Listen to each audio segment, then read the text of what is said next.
ಮಕ್ಕಳ ವಿಚಾರ ಮಾತಾಡೋದಾದರೆ ಮಕ್ಕಳು ಕ್ಲಾಸ್ ರೂಮಲ್ಲಿ ಮಾಡೋ 3 ತಪ್ಪುಗಳು. ತಪ್ಪುಗಳ ಕಷ್ಟದ ಪ್ರಶ್ನೆ ಕೇಳಿದಿರಿ ನೀವು. ನನ್ನ ಪ್ರಕಾರ ಮಕ್ಕಳು ತಪ್ಪೇ ಮಾಡಲ್ಲ, ಕನ್ನಡಿ ಇದ್ದಂಗೆ ಅವು. ಮನೇಲಿ ಹೇಳ್ಕೊಡ್ತಾರೆ ಮಾಡ್ತವೆ, ಟೀಚರ್ ಹೇಳ್ಕೊಡ್ತಾರೆ ಮಾಡ್ತಾರೆ. ತಪ್ಪುಗಳು ಮಾಡೋದಂದರೆ ಕಲಿತಾ ಹುಡುಗ ಸಣ್ಣಿದ್ದ ಕಲಿತ್ಬಿಡ್ತಾರೆ, ಸುಳ್ಳು ಹೇಳಿದ್ರೆ ನಡೀತದೆ ಅಂತ. ಅದು ಬೇಕಾಗಿಲ್ಲ. ಎರಡನೇದ್ದು ಮಕ್ಕಳು ಯಾರೋ ಹೇಳಿಕೊಟ್ಟ ಹಾದಿಗೆ ಹೋಗ್ತವೆ. ರ್ಯಾಂಕ್ ಬರಬೇಕು, ಫಸ್ಟ್ ರ್ಯಾಂಕ್ ಬರಬೇಕು, ಚೆನ್ನಾಗಿ ಓದಿ ಭಯಪಾಠ ಮಾಡು. ಆ ಹುಡುಗನಿಗೆ ಆಸಕ್ತಿ ಇಲ್ಲದರೂ ಓದಿಸ್ತೀವಿ ನಾವು ಕೆಲವೊಂದು ಸಲ. ಅವ್ರ ಗತಿಯೇ ಬೇರೆ ಇರ್ತದೆ, ನಾವು ಬೇರೆ ಮಾಡ್ತೀವಿ. ಮಕ್ಕಳು ಒಪ್ಕೋತಾರೆ ಪಾಪ ಸಣ್ಣ ವಯಸ್ಸಿಗೆ. ನೀವು ಮಕ್ಕಳು ಅಂದಾಗ ತೀರಾ ಸಣ್ಣ ಮಕ್ಕಳಿದ್ರೆ ಅವ್ರು ಬ್ಲೇಮೇ ಮಾಡಲ್ಲ ನಾನು. ಅವ್ರು ಕನ್ನಡಿ ಇದ್ದಂಗೆ ಪಾಪ, ಏನು ಮುಂದೆ ಏನು ಹಿಡ್ತಿರೋ ಅದು ಬರ್ತದೆ. ಈ ದೊಡ್ಡ ಮಕ್ಕಳು ಮಾಡುವಂಥ ತಪ್ಪುಗಳಿದ್ದಾವೆ. ಕಾಲೇಜ್ಗೆ ಹೋಗೋ ಮಕ್ಕಳು, ಕಾಲೇಜ್ ಮಕ್ಕಳು ಅವ್ರು ತಪ್ಪು ಮಾಡ್ತಾರೆ. ಅಂದರೆ ತಪ್ಪೆ ಅದರಿಂದೆಲ್ಲ ಮತ್ತೊಬ್ಬರು ಅನುಕರಣೆ ಮಾಡುವಂಥದ್ದು. Never imitate anybody.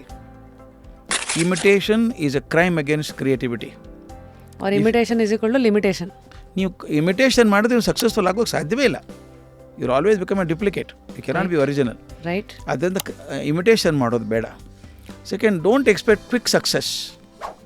ಟಕ್ ಅಂತ ಸಕ್ಸಸ್ ಬರೋದು ಸಾಧ್ಯವೇ ಇಲ್ಲ, ಮಾಡಲೇಬೇಡಿ. ಮೂರನೇದು, don't look for role models anywhere. ಇದ್ದಾರೆ, ನೋಡಬೇಡಿ ಅಂತ ಹೇಳಲ್ಲ ನಾನು. Don't try to be that. Pickup something from everybody. ನಾನು ಹೇಳೋದು ದುಂಬಿ ಇದ್ದಂಗೆ ಬದುಕಿದ್ರೆ ಜೇನು ಹುಳ ಬದುಕಿದಂಗೆ ಬದುಕಬೇಕು.